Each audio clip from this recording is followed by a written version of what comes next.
Olá, boa noite. O presidente do Supremo Tribunal Federal, ministro Luiz Roberto Barroso, anuncia novas ações de apoio ao povo do Rio Grande do Sul e informa que repasse à Defesa Civil do Estado chega a 130 milhões de reais. Calamidade no Rio Grande do Sul. A Agência Nacional de Aviação Civil suspende venda de passagens aéreas para Porto Alegre. Coordenadoria da Infância e Juventude do Rio Grande do Sul visita abrigos para apurar demandas de crianças e adolescentes. Parceria entre a AGU e Tribunal Regional Federal da 4ª Região garante continuidade do funcionamento da Justiça no Rio Grande do Sul.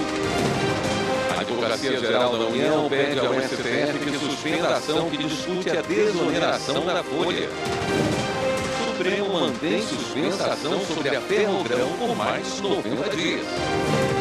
E ainda, CNJ faz a abertura da primeira reunião preparatória do 18º Encontro Nacional do Poder Judiciário. O Jornal da Justiça desta quinta-feira, 16 de maio, começa agora.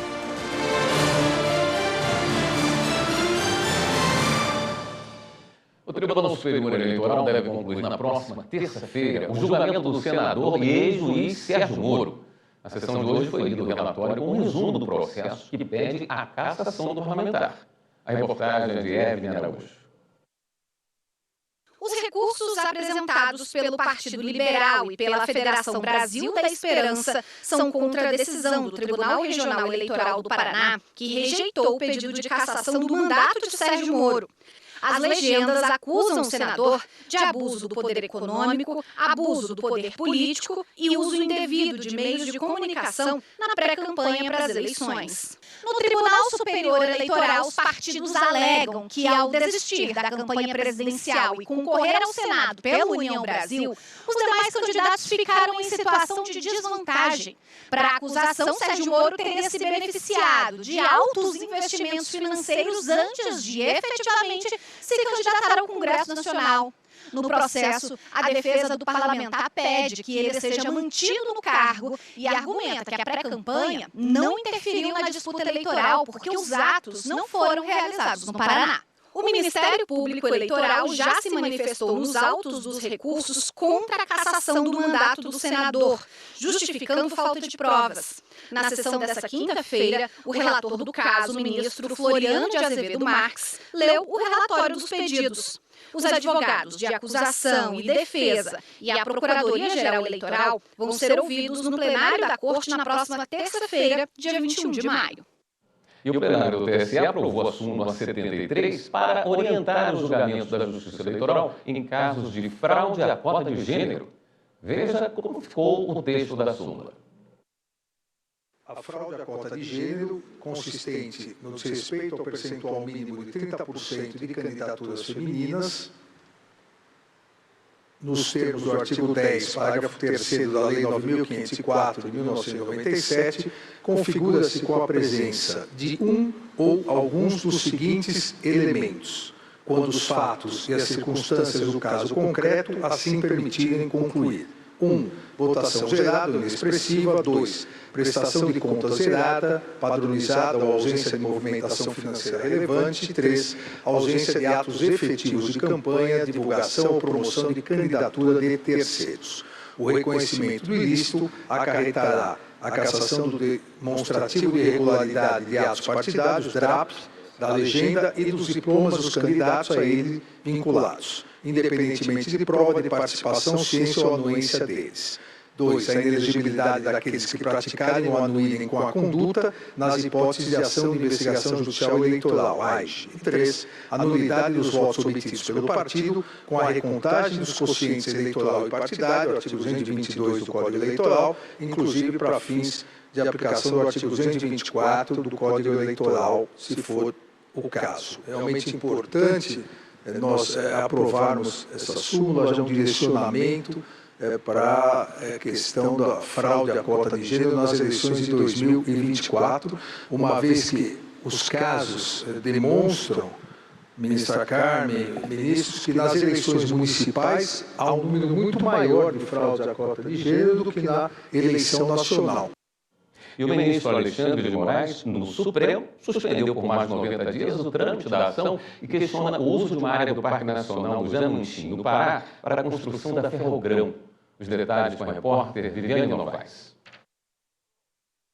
A Ferrogrão é um projeto de ferrovia do governo federal que pretende ligar Sinop, em Mato Grosso, ao porto de Miritúba, no Pará. O trajeto tem 933 quilômetros. O objetivo é abrir uma nova rota de escoamento de grãos, sobretudo milho e soja, para baratear o custo de transporte até o norte do país e facilitar as exportações. O projeto da Ferrogrão surgiu em 2015, mas ainda não saiu do papel. Há 4 anos, o PSOL entrou com uma ação aqui no STF e o ministro Alexandre de Moraes suspendeu a lei que destinou 862 hectares do Parque Nacional de Xamanchim para a construção da ferrovia. O Xamanchim fica em plena floresta amazônica e é uma unidade de proteção integral destinada à preservação da biodiversidade.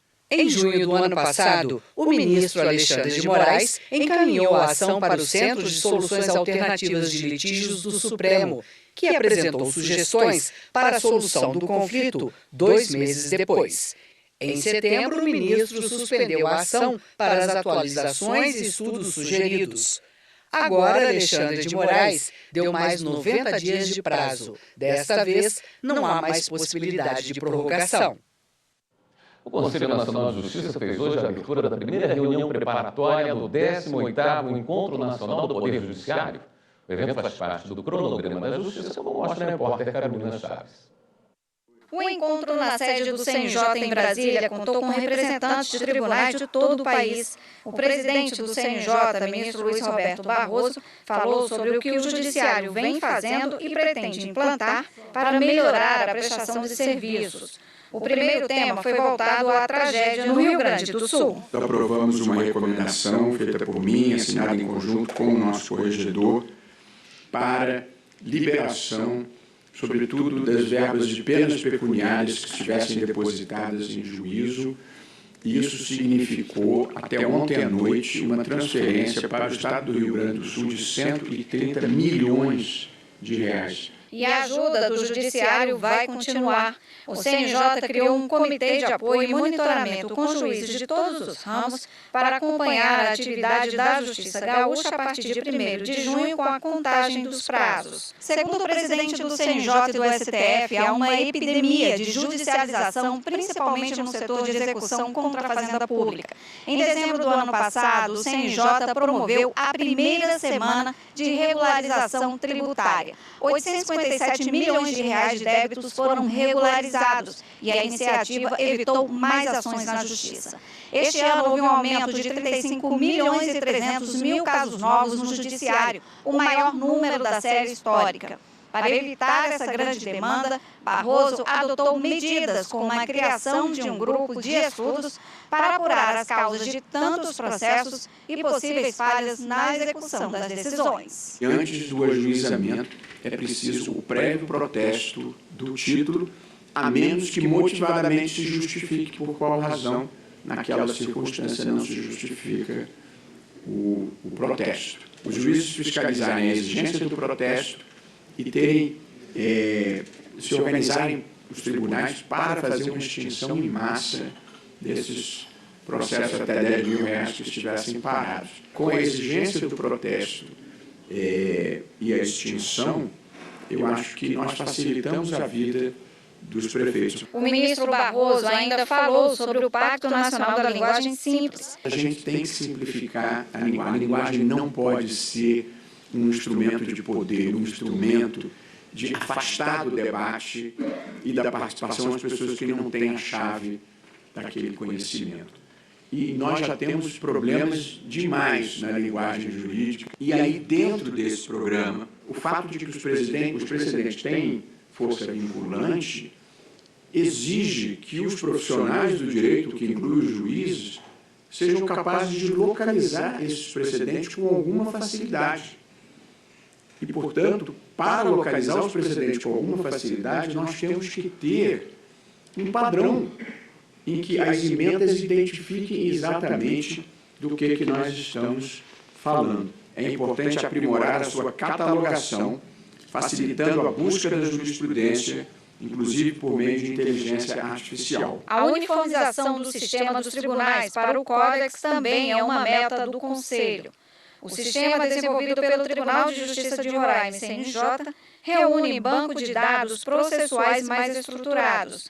A previsão é que em dezembro deste ano todo o judiciário já esteja se comunicando pela mesma plataforma. Barroso ainda lembrou que o CNJ está empenhado em garantir a inclusão de negros na magistratura brasileira, oferecendo apoio para igualar as condições entre quem vai competir ao cargo de juiz. A seguir, as informações da sessão plenária do Supremo.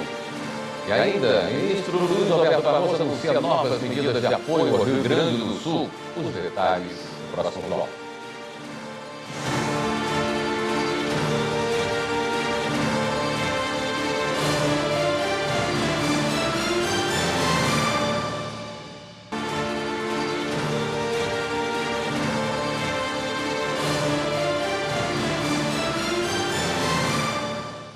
Um pedido de vista do ministro Gilmar Mendes adiou a conclusão do julgamento da ação contra mudanças na lei de improbidade administrativa feitas em 2021. Na sessão desta tarde, o relator, ministro Alexandre de Moraes, concluiu o voto. Marta Ferreira tem mais informações. 36 dispositivos da nova lei de improbidade administrativa foram questionados pela Associação Nacional dos Membros do Ministério Público, a CONAMP.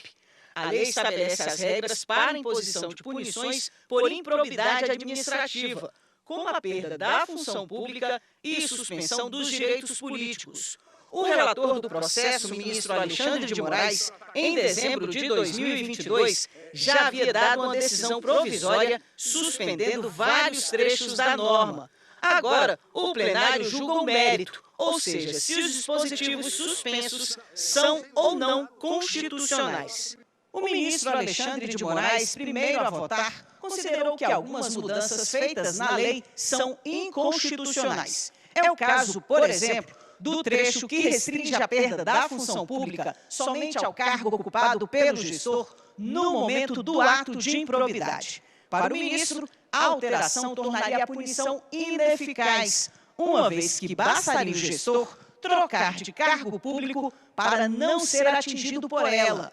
Outra mudança considerada inconstitucional é a regra que afasta a improbidade nas situações em que a conduta do investigado tenha se baseado em entendimento controvertido ou minoritário de juízes ou tribunais. Moraes também propôs uma interpretação para o trecho que impede o trâmite da ação de improbidade em caso de absolvição criminal do gestor. Para ele, como se trata de dois tipos diferentes de processos, o resultado da ação penal não deve guiar o andamento da ação de improbidade, que é um processo civil.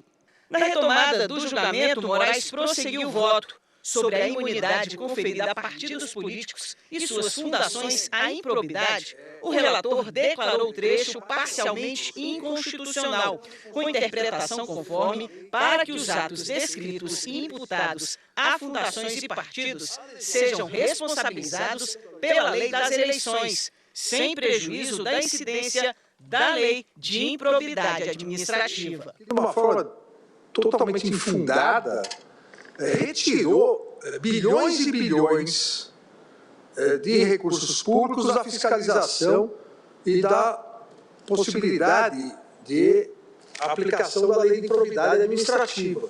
Descreve, o artigo 23C descreve o ato de improbidade, atos que ensejam enriquecimento ilícito, perda patrimonial, desvio, apropriação, malbaratamento ou dilapidação dos recursos públicos. Agora, se isso for de partido político ou de fundações, das suas fundações, serão responsabilizados só pela lei das eleições. A lei das eleições prevê a responsabilização na prestação de contas, o pagamento de multas, a devolução do dinheiro, julga as contas aprovadas ou não, mas não prevê, não há nenhuma previsão específica para aquele que pratica o ato de improbidade como dirigente partidário ou dirigente das fundações ligadas ao partido partido político.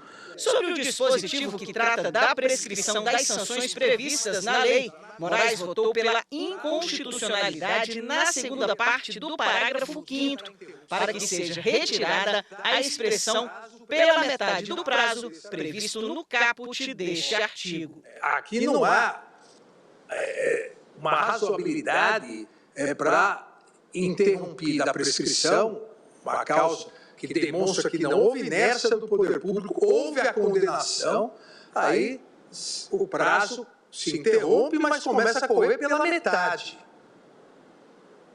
Isso pode levar à prescrição na segunda instância, isso pode levar à prescrição nos tribunais superiores. Quanto ao dispositivo que trata da taxatividade das hipóteses de improbidade, prevista no artigo 11, Moraes votou pela validade desse trecho. O que fez o legislador para evitar não só uma tipicidade extremamente aberta e principiológica, mas para garantir a ampla defesa? A sua conduta foi essa, você vai se defender dessa conduta já prevista em lei. Ele transformou o artigo 11, assim como já era o artigo 9 e o artigo 10, em número clausus, ou seja, transformou em um rol não exemplificativo, um rol taxativo. Constitui ato de improbidade administrativa, que atenta contra os princípios da administração pública, a ação ou omissão dolosa, colocou o dolo claramente, que viole os deveres de honestidade, de imparcialidade e de legalidade, caracterizada por uma das seguintes condutas. Eu, legislador, entendo, disse o Congresso Nacional, que é ato de improbidade a violação por ação ou omissão dolosa dos deveres de honestidade, imparcialidade e legalidade. Só que eu já vou definir, não vou deixar aberto, o que são essas violações. A violação do dever de honestidade, imparcialidade e legalidade são essas condutas que eu já descrevo nos incisos, nos 12 incisos do artigo 11. Depois do voto do relator, o ministro Gilmar Mendes pediu vista para analisar melhor o processo e o julgamento foi suspenso para ser retomado em uma outra data. Os ministros do STF elegeram o ministro André Mendonça para ocupar o cargo efetivo no Tribunal Superior Eleitoral no biênio 2024-2026. A vaga foi aberta em razão do término do segundo biênio do ministro Alexandre de Moraes na Corte, que será no próximo dia 3 de junho. André Mendonça se junta à ministra Carmen Lúcia e ao ministro Nunes Marques para compor as vagas destinadas aos ministros do STF na Corte Eleitoral.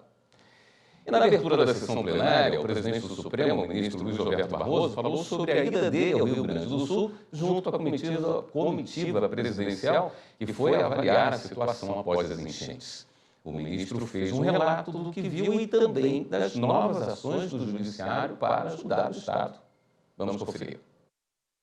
Do ponto de vista do Poder Judiciário, como já anunciei aqui, o que nós fizemos foi a suspensão dos prazos que envolvam o Estado do Rio Grande do Sul, municípios do Rio Grande do Sul e advogados do Rio Grande do Sul até o dia 31 de maio.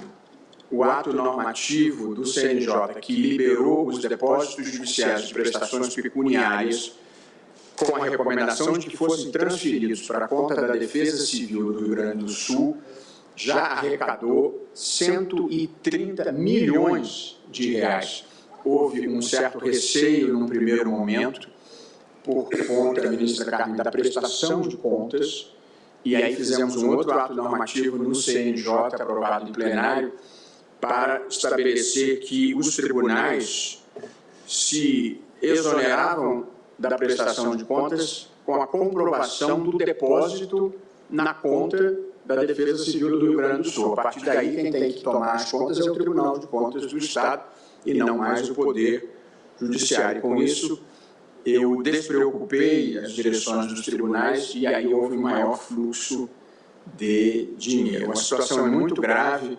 Ainda tive chance de sobrevoar com o presidente, ainda tem regiões inteiramente alagadas. Há alguma questão topográfica pela qual a água não flui, não escoou ainda, ela fica acumulada e parada. Portanto, tem que esperar o escoamento da água para depois se fazer a limpeza, cuidar dos desabrigados para só então começar a reconstrução. Eu acho que é um momento especialmente difícil para o povo do Rio Grande do Sul. Tive a oportunidade de me dirigir às pessoas lá. Esse é um momento na vida em que somos todos gaúchos e todos somos solidários com o que está acontecendo naquele estado. No plenário virtual do Supremo, o ministro Gilmar Mendes se posicionou sobre a utilização de recursos públicos ou meios de comunicação oficial para enaltecer o golpe de 64. Esse voto foi dado no julgamento do recurso extraordinário e discutia a licitude da ordem do dia alusiva ao dia 31 de março de 1964, divulgada pelo Ministério da Defesa em 2020. Evelyn Araújo tem os detalhes. A ação foi movida pela deputada federal Natália Bonavides, contestando a ordem que considerava o golpe como marco democrático. Em primeira instância, a Justiça Federal determinou a retirada do documento do site do Ministério da Defesa e proibiu qualquer anúncio comemorativo relativo ao assunto. Já o Tribunal Regional Federal da 5ª Região reformou a sentença, o que levou a parlamentar a recorrer ao STF. A análise do caso foi retomada essa semana com o pedido do ministro Gilmar Mendes de mais tempo para analisar o recurso. No voto, o decano divergiu do relator, ministro Nunes Marques, reconheceu a repercussão geral do tema, deu provimento ao recurso e defendeu que atos assim afrontam a Constituição. A divergência foi acompanhada pelos ministros Cristiano Zanin, Flávio Dino e Alexandre de Moraes. O julgamento, no entanto, foi mais uma vez interrompido por novo pedido de vista, desta vez do ministro Dias Toffoli. A Advocacia-Geral da União solicitou ao Supremo a suspensão por 60 dias de uma ação do governo que discute a constitucionalidade da desoneração da folha de pagamento. A norma promoveu a redução de carga tributária de 17 setores da economia. Repórter Pablo Lemos. No pedido enviado ao Supremo, a Advocacia-Geral da União afirma que o governo intensificou o diálogo com o Congresso nos últimos dias. Eles querem resolver o assunto por meio de propostas legislativas em meio à preocupação dos 17 setores afetados, como o de tecnologia da informação, construção civil e de fabricação de veículos. O objetivo é fazer uma transição gradual do modelo tributário de desoneração da folha de pagamentos. A ação proposta pelo governo questiona pontos da lei que prorroga até 2027 benefícios fiscais previstos desde 2011, além da fixação de alíquota reduzida de contribuição previdenciária patronal de municípios, entre outros. O relator do caso no STF é o ministro Cristiano Zanin. Ele chegou a suspender a medida por entender que o impacto financeiro não foi demonstrado.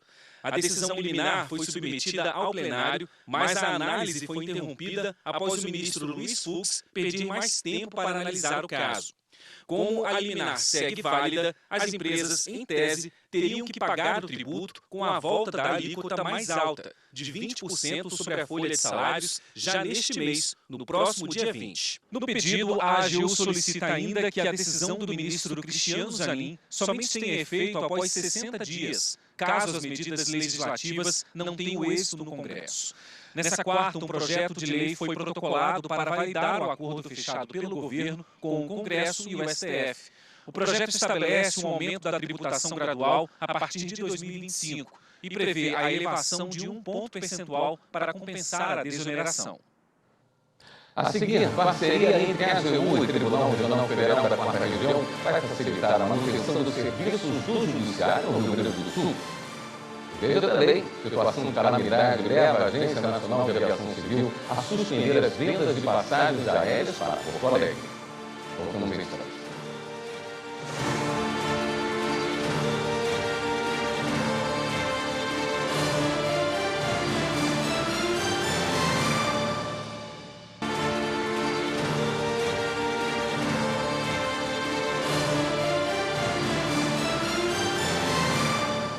Em meio à tragédia no Rio Grande do Sul, a Coordenadoria da Infância e Juventude do Estado realizou visita aos abrigos para apurar de perto as demandas de crianças e adolescentes. O repórter Matheus Beck tem as informações. A primeira atitude é salvar vidas. E foi nisso que os esforços foram concentrados na última semana. Só que, em alguns casos, famílias foram separadas e precisaram ser atendidas em abrigos distintos. Por isso, a Coordenadoria da Infância e Juventude se uniu a outras instituições para identificar e garantir que as crianças e adolescentes estejam junto a seus familiares. Vamos procurar unir todos os esforços no sentido de identificar, de devolver à família o mais rápido possível, né? Porque são crianças e adolescentes que foram salvas, a família, o adulto foi salvo de uma forma, a criança foi salva de outra, precisamos fazer encontrá-las ou não as encontrando que deixamos num primeiro momento num local seguro. Agora segue o trabalho de acolhimento e atendimento às vítimas. Algumas pequenas o suficiente para mal entender o que está acontecendo ao redor. Muitas delas, conforme a gente tem observado em Canoas, sem a presença dos familiares, aqui em Porto Alegre foram poucos casos, mas uma forma de receber, minimizar o impacto desse grande trauma, né, que é justamente a força dessas águas invadindo a residência das pessoas. Então, definir um fluxo para que se possa acolher, proteger e criar um ambiente o menos traumático possível. Ao longo da semana, juízes da infância e juventude foram a abrigos fiscalizar os espaços destinados a esse público. No Grêmio Geraldo Santana, onde era feita a triagem dos desalojados que chegavam a Porto Alegre, foram criadas 2 salas com brinquedos, livros e camas para receber as crianças. Estamos preocupados com várias questões, né? Desde alimentação, sim, de higiene, de dar uma cama dentro do possível, que tem sido através de colchões, as vestimentas, né? E de garantir segurança desses espaços também, porque como nós temos muitas pessoas ali, nós precisamos nos preocupar com todos esses aspectos. A avaliação geral é de que, dentro do possível, os acolhimentos em abrigos oficiais estão corretos e preservam os direitos fundamentais dessas crianças e adolescentes. Felizmente, as coisas estão andando muito bem dentro do contexto. Passamos já em alguns locais de alojamento excepcional, emergencial. Inclusive na Sojipa, que é de grande porte, mais de 500 pessoas acolhidas. E verificamos que estão realizando os cadastros tudo corretamente. Ainda assim, notícias desencontradas ou deliberadamente falsas são espalhadas pelas redes, o que exige uma preocupação e uma atuação ainda mais veemente. Não compartilhem se não tem certeza de que aquela criança, adolescente está numa situação de risco, se já não foi atendido, não compartilhem essas imagens, porque as redes sociais devem servir para nos auxiliar e auxiliar na proteção dos direitos da criança e do adolescente e não prejudicar, principalmente todos aqueles que estão envolvidos na proteção e no resgate daquela vida. A Agência Nacional de Aviação Civil suspendeu a venda de passagens aéreas para Porto Alegre por causa das chuvas e enchentes no Rio Grande do Sul. Carolina Chaves. A suspensão das vendas das passagens com origem e destino a Porto Alegre foi prorrogada até 31 de maio ou até quando perdurar o estado de calamidade pública no Rio Grande do Sul. O aeroporto Salgado Filho, na capital gaúcha, está totalmente alagado. Com a decisão da ANAC, os consumidores que já compraram passagens para esse período não deverão ser prejudicados, como explica a advogada Josiane Menezes de Carvalho Braga. As empresas aéreas, elas estão facilitando para que o consumidor as procure e eles estão propondo a devolução do valor integral ou então como crédito para que esses consumidores utilizem para novas viagens ou então que seja remarcada essas passagens para outros aeroportos próximos da região. Este mês, a agência também determinou a isenção das tarifas aeroportuárias para aeronaves com ajuda humanitária e autorizou que aviões privados, agrícolas e de táxi aéreo, além de aeroclubes, auxiliem no transporte de equipes que vão participar de operações de socorro. As medidas extraordinárias são possíveis por causa do decreto de estado de calamidade pública. Isso significa que as empresas não serão obrigadas a indenizar, mas são obrigadas sim a amparar esse consumidor, porque o risco do negócio são das empresas. O consumidor, por conta da sua hipossuficiência, ele não pode responder por conta desses prejuízos. As empresas aéreas devem priorizar o transporte de passageiros para o aeroporto mais próximo do local escolhido. A prioridade é de passagens já emitidas. Novos voos da malha aérea emergencial para o interior do estado começaram a operar. A população contará com até 116 voos semanais nesta primeira fase do plano de aviação emergencial na região, sendo 88 no Rio Grande do Sul e 28 em Santa Catarina. Neste primeiro momento, serão 53 voos semanais operando nos aeroportos de Caxias do Sul, Santo Ângelo, Passo Fundo, Pelotas, Santa Maria e Uruguaiana. Só que o consumidor ele não é obrigado a aceitar a mudança de aeroportos. Nesse caso, ele também tem a opção de cancelar e receber o reembolso. Então, que os passageiros procurem as companhias aéreas e, diante de uma negativa, aí sim procurem o judiciário, procurem os seus direitos. E uma parceria da Advocacia Geral da União com o TRF4 vai possibilitar a continuidade do funcionamento da Justiça do Rio Grande do Sul. Repórter Wesley McAllister. Por causa das fortes chuvas no Rio Grande do Sul, o Banco de Dados do Tribunal Regional Federal da 4ª Região, que é a plataforma que guarda e dá acesso aos processos daquele estado, precisou ser desligado para preservar os documentos. E isso dificultou o acesso para que os juízes federais pudessem despachar e decidir sobre as ações existentes. Em resposta às enchentes do Rio Grande do Sul, a AGU disponibilizou aos juízes federais da 4ª Região acesso a processos judiciais e documentos eletrônicos através da plataforma Sapiens. A medida atende a pedido do Tribunal Regional Federal da 4ª Região, que teve seu acesso a banco de dados prejudicado pelas chuvas. Nós vemos essa parceria como extremamente estratégica nesse momento de crise pela qual o Rio Grande do Sul está passando. Reafirmando o nosso compromisso da AGU no acesso a direitos, no acesso à justiça pela população brasileira, e nesse caso especialmente a população do Rio Grande do Sul, nós prontamente atendemos a um pedido do TRF da 4ª Região de fornecer o acesso aos juízes, servidores, desembargadores federais do tribunal, a nossa base, os documentos que nós temos na nossa base de dados do Sapiens, nosso sistema AGU de inteligência jurídica, para que eles pudessem continuar atuando sobre esses processos, definindo direitos, tem várias decisões urgentes a serem tomadas. Então, é muito importante essa parceria ter sido realizada de forma rápida, de forma com bastante disposição de ambas as instituições, de garantir esse acesso à justiça pela população. Desenvolvida pela Secretaria de Governança e Gestão Estratégica da AGU, a solução foi implementada na última semana. O Sapiens, um gerenciador eletrônico de documentos, oferece recursos avançados de apoio à produção jurídica e integra o sistema do Poder Judiciário e Executivo, armazenando dados de mais de 25 milhões de processos. Desses, 2,3 milhões são da 4ª Região da Justiça Federal e agora estão acessíveis ao tribunal. Gado criado de forma ilegal em Floresta Nacional do Pará será retirado da área numa operação emergencial. A medida foi tomada em atendimento a uma recomendação do Ministério Público Federal. Márcio Fontinelli.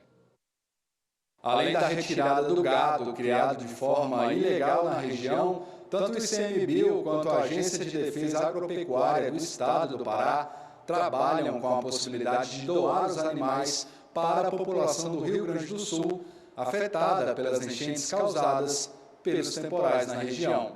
As medidas partiram de uma recomendação do Ministério Público Federal, que cobrou ações eficazes contra a destruição ambiental e a atividade ilegal exercida na Floresta Nacional do município de Novo Progresso, no Pará. A única forma de o Estado se fazer presente e dizer para esse infrator que o crime ambiental não compensa é descapitalizar, é enfraquecer essa atividade econômica.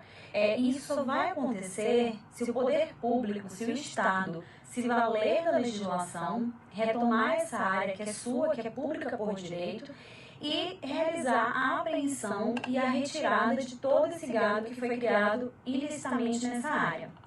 Então, o Ministério Público Federal expediu essa recomendação ao ICMBio para que o órgão ambiental realize a operação de retirada e apreensão desse gado criado em área de desmatamento ilegal. assim como para que o ICMBio faça a demolição, a destruição de toda a estrutura relacionada a essa atividade legal. Ainda que o ICMBio e a Agência de Defesa Agropecuária do Estado do Pará confirmem as ações para acabar com a criação de gado ilegal na região, o MPF reforçou a importância da autuação e da aplicação de multas para os casos em que ficar comprovada a fraude sanitária. Isso para garantir a responsabilização dos empresários nas esferas civil e criminal. Polícia Civil de Goiás faz repressão a crimes de estelionato e lavagem de dinheiro. Polícia Federal incinera mais de 400 quilos de drogas em São Paulo. Vamos ver. A Polícia Federal incinerou hoje 410 quilos de drogas e outras substâncias como medicamentos e anabolizantes. A carga foi apreendida pela Polícia Federal em fiscalizações de encomendas postais no Aeroporto Internacional de Viracopos e nos Correios. Essa já é a segunda incineração deste ano. O trabalho foi feito sob rígidos protocolos de segurança e seguiu as recomendações de saúde impostas pela Vigilância Sanitária. A Força Integrada de Combate ao Crime Organizado em Minas Gerais foi hoje às ruas para cumprir mais de 200 mandados de prisão e busca e apreensão contra integrantes de facções criminosas em várias cidades do interior de Minas Gerais, Rio de Janeiro e também em presídios. Além disso, houve o sequestro judicial de 2 imóveis do Rio de Janeiro, avaliados em R$1,5 milhão e um carro blindado. Foi ainda determinado o bloqueio judicial de valores de 23 investigados. A Polícia Civil de Goiás fez hoje a chamada Operação Farnes para desarticular uma associação criminosa especializada em estelionato e lavagem de dinheiro. A operação foi nos estados do Paraná, São Paulo, Espírito Santo e no Distrito Federal. 8 investigados foram presos. Os policiais civis ainda apreenderam veículos importados, motos esportivas, outros artigos de luxo e grandes quantias de dinheiro. As vítimas são empresários do ramo agropecuário de Rio Verde, em Goiás, e tiveram prejuízo de aproximadamente R$10 milhões, com a promessa de receber insumos agrícolas mais baratos. A Corte Especial do STJ tornou réu o governador do Acre em ação que investiga suposto esquema de corrupção. Repórter Bruno Silveira. A denúncia do Ministério Público foi recebida por unanimidade pela Corte Especial do STJ. Gladson Cameli, governador do Acre, é suspeito pelos crimes de participação em organização criminosa, corrupção passiva, peculato, lavagem de dinheiro e fraude à licitação. Segundo o MPF, o esquema de desvios, liderado pelo chefe do Executivo acreano, teria desviado mais de R$16 milhões em recursos públicos. As investigações tiveram origem após uma operação da Polícia Federal e, segundo o MPF, o governo do Acre contratou a empresa Murano, que logo em seguida firmou um contrato de parceria com uma empresa ligada ao irmão do governador, em espécie de contratação indireta da sociedade comandada por parente próximo a Cameli. A relatora da ação penal, ministra Nancy Andrighi, comentou que, além da dispensa indevida de licitação, a Controladoria Geral da União apontou indícios de terceirização integral e subcontratação total do objeto do contrato, o que é ilegal. A relatora também reforçou a existência de elementos que indicam a atuação do governador para a liberação de recursos e favorecimento pessoal. Enfatizou ainda que, de acordo com as provas reunidas nos autos até o momento, o pagamento da vantagem indevida ao governador teria sido viabilizado com a compra de um apartamento de luxo em São Paulo, avaliado em mais de R$5 milhões, e de um veículo. Apesar de receber a denúncia, a Corte Especial entendeu não ser o caso de afastar Gladson Cameli do cargo de governador do estado, já que os fatos investigados são de 2019, o que não os torna atuais o bastante para justificar a medida. Mas, segundo a ministra Nancy Andrighi, a decisão não impede que o afastamento seja reavaliado em outros inquéritos contra o político no STJ. O recebimento da denúncia deu início à ação penal contra o governador do Acre e não há prazo para o julgamento do mérito processual pela Corte Especial do STJ. Vai até amanhã em todo o país a segunda Semana Nacional do Registro Civil. Repórter André Risco conta como está sendo o esforço em Alagoas. O Sidney tinha uma identidade que foi emitida lá nos anos 80 e que ainda era em preto e branco. Hoje, ele aproveitou o Registre-se para atualizar o documento. Foi uma grande oportunidade, porque como eu, acho que várias pessoas já tentaram agendar para fazer a identidade pelo JAI e não consegue. Eu passei meses e meses agora tentando e não consegui uma vaga. É por isso que essa oportunidade a pessoa tem que abraçar, porque sabe lá quando vai ser outra, né? A ação faz parte da Semana Nacional do Registro Civil e aqui em Maceió foi dividida em 2 dias, no bairro Benedito Bentes.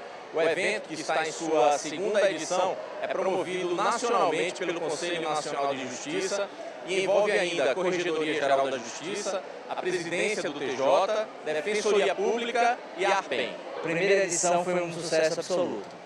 E a 2ª edição ela só vem para coroar a qualidade do serviço que vem sendo prestado, tanto pelos tribunais quanto pelas ARPENs e os cartórios de registro civil, possibilitando às pessoas que não têm a condição financeira de retirar a documentação e de ter a sua documentação básica. Segundo o juiz auxiliar da Corregedoria, o objetivo da ação é ofertar a emissão gratuita de primeira e segunda vias de registro de nascimento, além de outros documentos. Hoje nós temos aqui a expedição de segunda via de certidão de nascimento, certidão de casamento e certidão de óbito de algum parente. Tá?